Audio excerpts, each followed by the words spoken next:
तो आज हम पढ़ने जा रहे हैं density of a unit cell. Density of a unit cell का फॉर्मूला हो जाता है density of unit cell equal to mass of a unit cell divided by volume of a unit cell. अब mass of a unit cell आप कैसे निकालेंगे, इन सबको आप सिंबल में कन्वर्ट करें। डेंसिटी के लिए ले लीजिए D, mass of a unit cell. अगर आपको मोलर मास पता है किसी एलिमेंट का, तो मोलर मास यानी कि एवोगैड्रो नंबर के बराबर, यानी 6.022 इंटू 10⁻23 एटम्स का मास, उसी को मोलर मास कहते हैं। तो मोलर मास पता है तो सिंगल एटम का मास कैसे निकलेगा, molar mass divided by Avogadro number. तो मोलर मास के लिए symbol M divided by Na Avogadro number.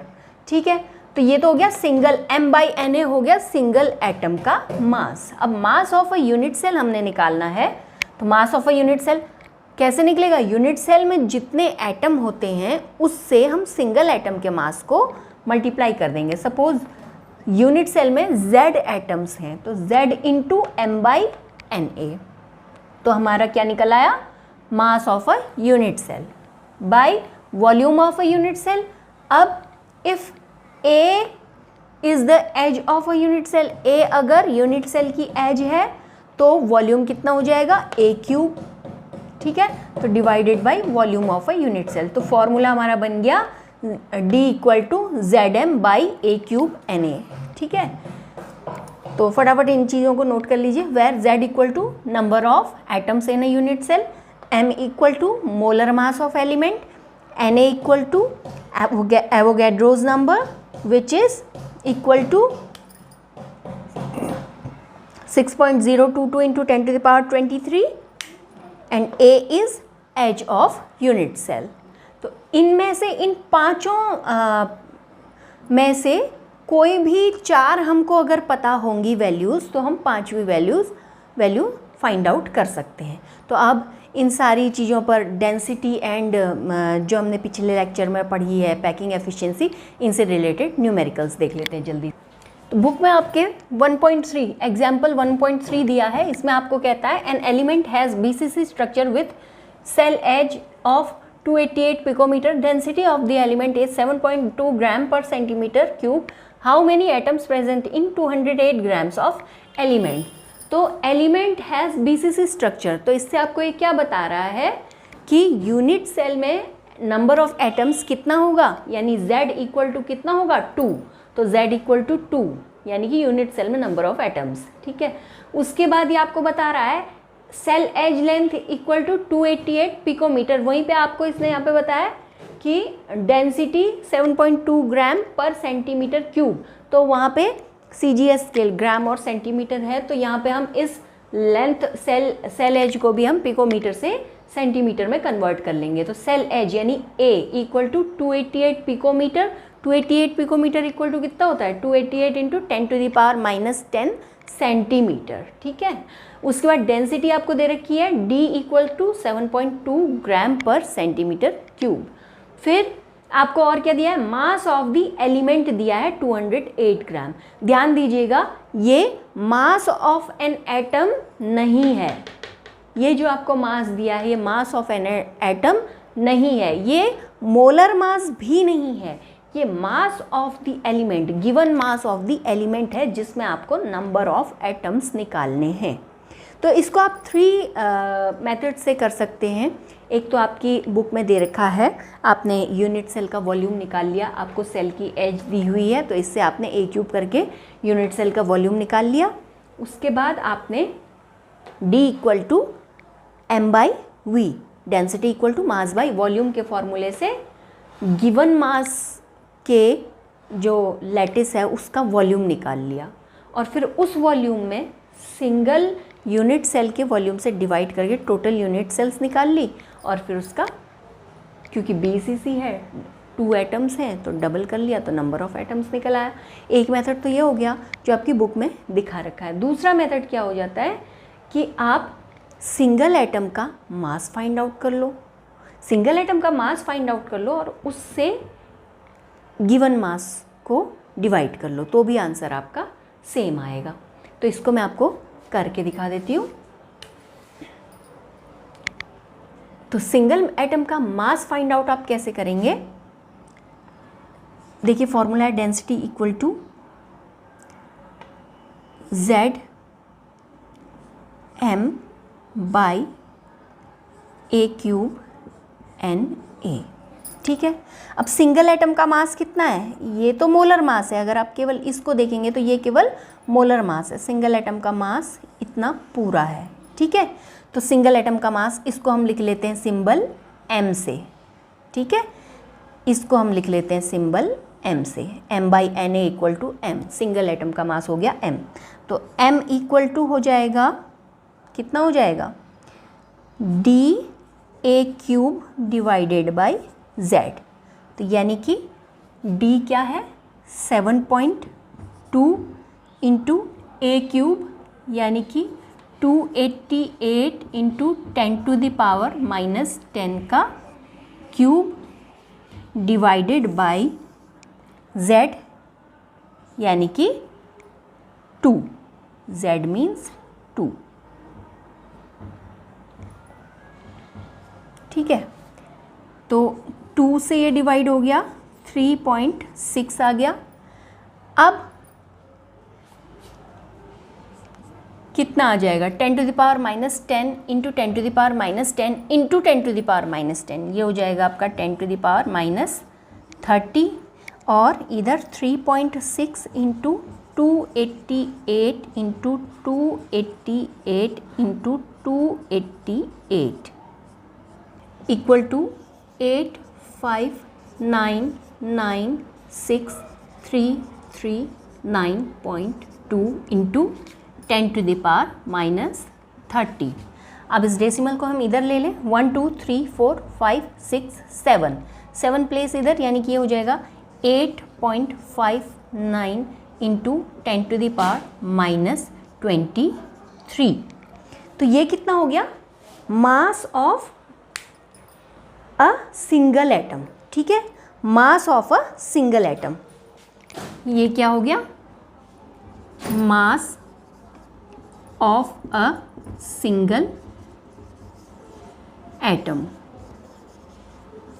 अब इससे आप डिवाइड कर लो, सो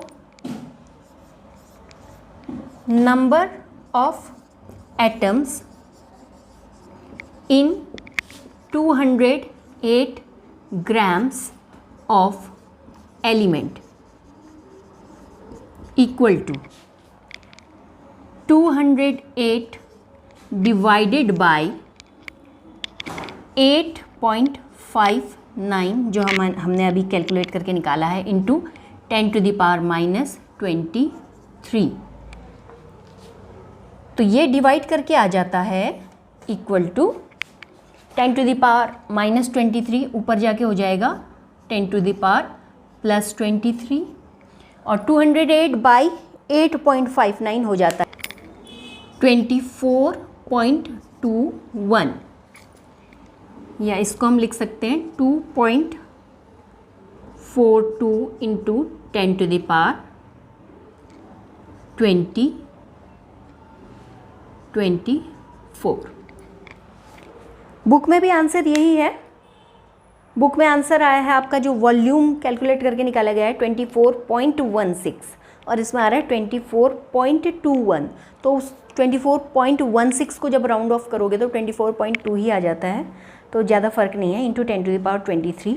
बुक में भी यही है, और इसको हम डेसिमल के 2.42 लिखते हैं तो 23 के बजाय 24 हो जाएगा। तो नेक्स्ट क्वेश्चन एग्जाम्पल 1.4 है आपकी बुक में, इसमें आपसे कह रहा है X ray diffraction studies show that copper crystallises in an FCC unit cell with cell edge of 3.608 into 10⁻⁻8 centimeter in a separate experiment. Copper is determined to have a density of 8.92 gram per centimeter cube. Calculate the atomic mass of copper. यहाँ पर हमने atomic mass निकालना है, तो इसमें हमको दिया है FCC यूनिट, मीन्स डायरेक्टली ये दे दे रहे हैं हमको Z की value equal to 4, Z is number of atoms in a unit cell, और क्या दे रहा है, cell edge A equal to दिया है 3.608 इंटू 10⁻, कितना है,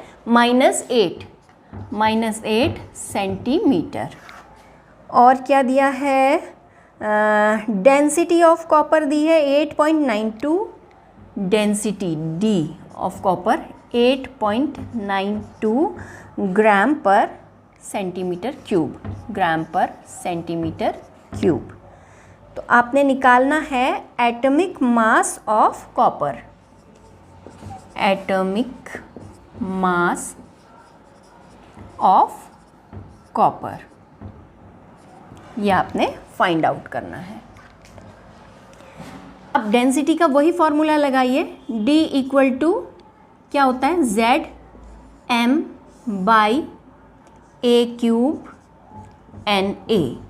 अब इस फॉर्मूले में हमको क्या पता है, डेंसिटी पता है, Z पता है, A³ पता है, Na पता है और मोलर मास हम निकाल लेंगे। और AMU में जब हम निकालेंगे तो जितना मोलर मास आता है उतना ही यूनिट यूनिट के साथ में AMU के साथ में एटॉमिक मास भी उतना ही होगा। तो हमने यहाँ पे क्या करना है, मोलर मास फाइंड आउट करना है। तो M इक्वल टू हो जाएगा DA³ Na divided by Z। अब इसमें सारी वैल्यूज़ रख के इसको कैलकुलेट कर लीजिए। 8 पॉइंट, बच्चों अपने आप से कीजिए, जब नहीं आए तब यहाँ पर देखिए। 3.608 इंटू 10⁻⁻8 खुद से सॉल्व कीजिए का क्यूब इंटू Na कितना होता है 6.022 इंटू, वीडियो को पॉज कर लीजिए, 10⁻23 और खुद से कीजिए, जब ना आए तब फिर से प्ले करके चेक कर सकते हैं। Z हो गया 4, तो इसको जब आप सॉल्व करेंगे 4 2 जा 8 पॉइंट 2 जा 8 3 जा 2.23 ये हो गया, और इधर अब आपका हो गया 2.23 इंटू 3.608 इंटू 3.608 इंटू 3.608 इंटू 6.022 और इधर 10⁻⁻8 इंटू 10⁻⁸ इंटू 10⁻⁸ कितना हो जाएगा 10⁻24, ठीक है। और यहाँ पर कितना है 10⁻+24 तो 10⁻+23 10⁻⁻24 और 10⁻+23 यानी कि कितना बचा 10⁻⁻1। तो इस सब को जब मल्टीप्लाई करेंगे तो आएगा 630.8 इंटू 10⁻⁻1 इक्वल टू कितना हो जाएगा 63.08 इंटू नहीं, इंटू ख़त्म हो गया, ठीक है, इक्वल टू, अब 8 को राउंड ऑफ कर दीजिए, 63.1 ग्राम पर मोल। क्या आया मोलर मास, ठीक है। क्या है ये मोलर मास।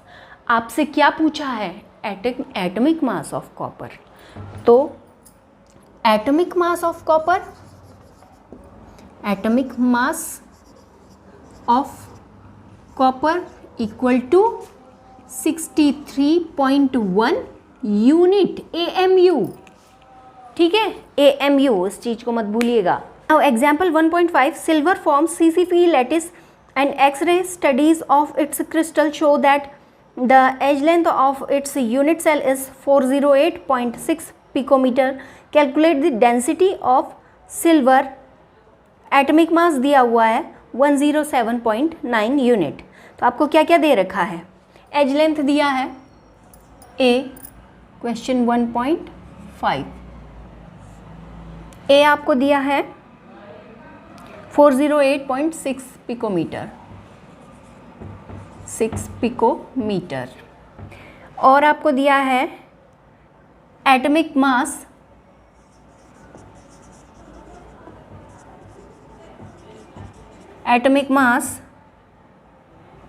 107.9 यूनिट। तो यानी कि क्या दिया है आपको, मोलर मास इक्वल टू 107.9 ग्राम पर मोल। और जब आपको मास ग्राम पर मोल में दिया है तो आपने पिकोमीटर को किस में बदलना पड़ेगा,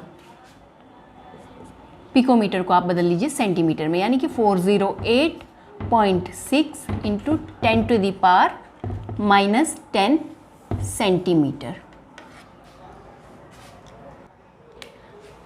आपने डेंसिटी कैलकुलेट करनी है और आपको दिया है सीसीपी स्ट्रक्चर, यानी कि Z आपको दिया हुआ है, Z इक्वल टू 4। तो अब आपने डेंसिटी कैलकुलेट करनी है, तो सिंपली डेंसिटी का फॉर्मूला आप लगा दीजिए, D equal to Z M by A cube NA। अब आपको क्या क्या पता है, डेंसिटी नहीं पता, बाकी चारों चीज़ें आपको पता हैं, तो वैल्यूज़ रख दीजिए। 4 इंटू मोलर मास कितना हो गया, 107.9 divided by A cube 408.6 into 10⁻⁻10 का cube into Avogadro number 6.022 into 10⁻23। तो इसको आप जब सॉल्व कर लेंगे, ये आ जाता है आपका 431.6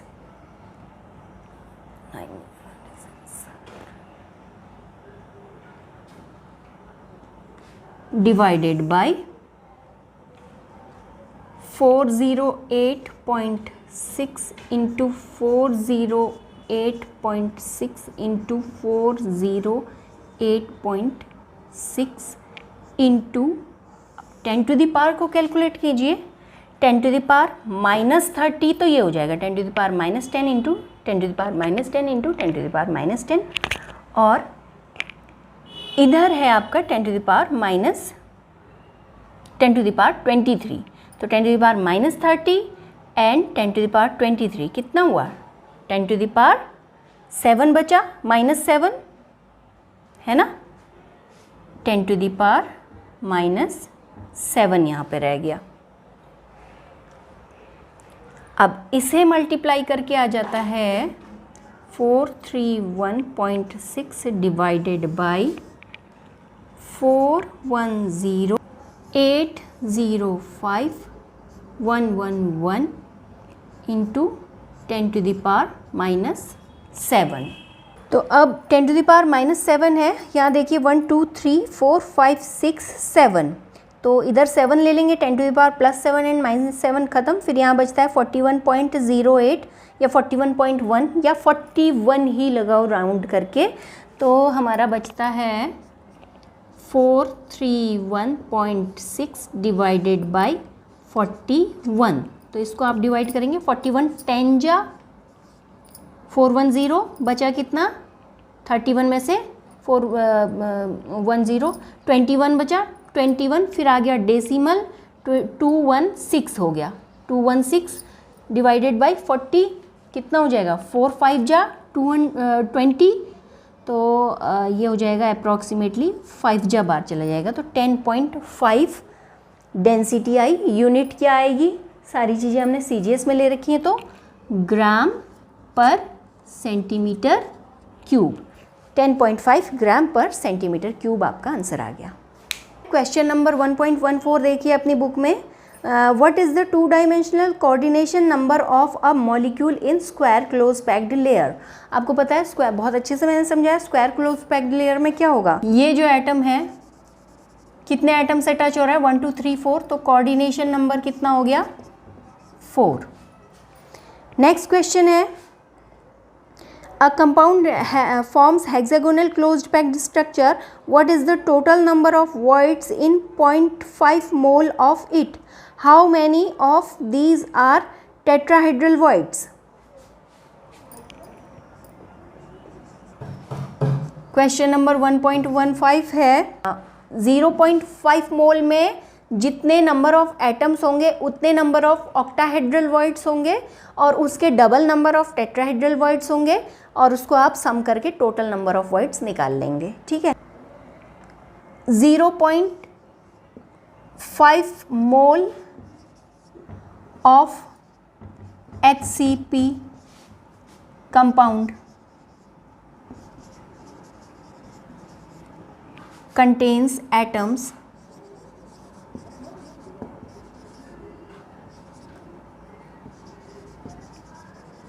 कितने होंगे, 1 मोल में कितने होते हैं, एवोगैड्रो नंबर के बराबर, यानी कि 6.022 इंटू 10⁻23। तो 0.5 मोल में कितने होंगे, इसके हाफ हो जाएंगे, तो 0.5 से मल्टीप्लाई कर दीजिए, 0.5 से मल्टीप्लाई कर दीजिए, तो आ जाते हैं आपके ये 3.011 into 10⁻23 atoms. So number of octahedral voids equal to 3.011 into 10⁻23 and number of tetrahedral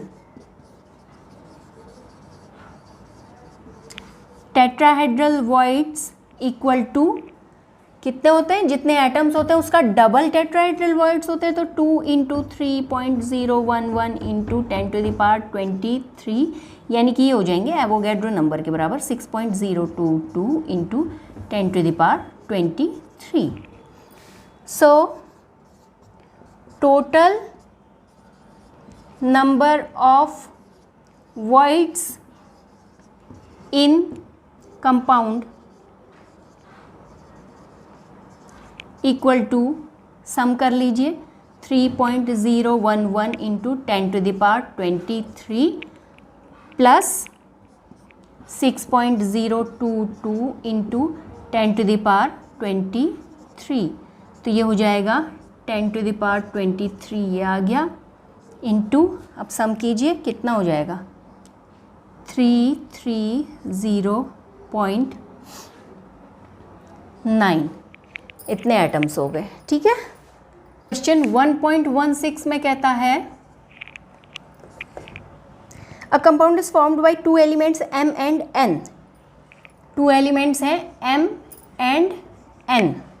अब ये कहता है element N forms CCP atoms, यानी कि एलिमेंट N फॉर्म्स CCP, ठीक है, and atoms of M occupy 1/3 of, तो सपोज ये CCP यानी कि एटम्स ऑफ CCP, सपोज इनका नंबर हो गया N, और यहाँ M के atoms, M occupies 1/3 of tetrahedral voids. अब नंबर ऑफ टेट्राहेड्रल वॉइड्स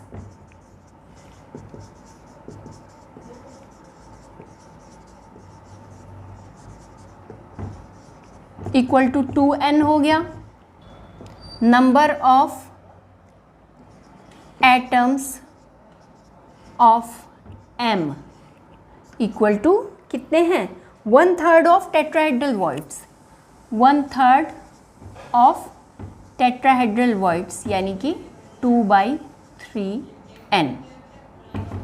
इस तरह का क्वेश्चन हम पहले भी कर चुके हैं। अभी कहता है what is the formula of the compound, तो formula of the compound will be, ratio निकाल लीजिए, M/N, रेशियो क्या हो जाएगा, M कितना है, 2/3N/N,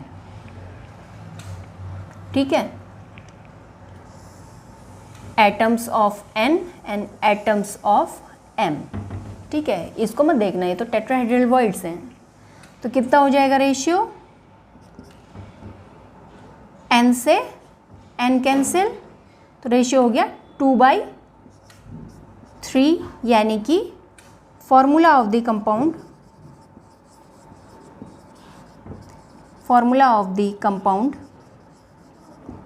equal to M2N3। Next question पूछ रहा है which of the following lattices has the highest packing efficiency. First simple cubic, second body centred cubic and third hexagonal close packed lattice. तो आप जानते हैं, इसको हम कर चुके हैं obviously. HCP hexagonal close packed lattice की पैकिंग एफिशिएंसी हाईएस्ट होती है, दैट इज 74%। अब नेक्स्ट क्वेश्चन नंबर 1.18 है, an element with molar mass 2.8 into 10⁻² kilogram per mole forms a cubic cell with edge length of 405 picometer if its density is 2.7 into 10⁻³ kilogram meter inverse cube. What is the nature of cubic unit cell? तो आपसे nature of cubic unit cell पूछ रहा है और आपको बोलता है कि ये मोलर मास जिसका इतना डेंसिटी इतना है वो एक क्यूबिक यूनिट सेल फॉर्म करती है। तो क्यूबिक यूनिट सेल कितने तरह की होती हैं? आपको मैंने पढ़ाया है क्यूबिक यूनिट सेल 3 टाइप्स की होती हैं, primitive, body centred and face centred. ठीक है, प्रिमिटिव, BCC और FCC या CCP। तो इसका nature of the cubic unit cell से मतलब है कि FCC है, BCC है या फिर प्रिमिटिव है। ठीक है, तो ये फाइंड आउट करने के लिए हमें क्या करना पड़ेगा? यूनिट सेल ये सारी किस चीज़ से डिफ्रेंशिएट होती हैं? नंबर ऑफ़ एटम्स से। तो नंबर ऑफ़ एटम्स हमने फाइंड आउट करने हैं, उससे हमको नेचर ऑफ क्यूबिक यूनिट सेल पता लग जाएगा। तो नंबर ऑफ़ एटम यानी Z हमने फाइंड आउट करना है। अब दिया क्या क्या है, what is given? Question number 1.18 given molar mass of element M is given 2.7 इंटू 10⁻² किलोग्राम पर मोल, और दिया है density D equal to 2.7 into 10⁻³ kilogram metre minus cube, और दिया है edge length A equal to 405 picometre. अब ऊपर देखिए सब kilogram, mole, kilogram, metre, MKS चल रहा है तो इसको भी हम यहाँ पे मीटर में कन्वर्ट करेंगे। 405 इंटू 10⁻⁻12 मीटर।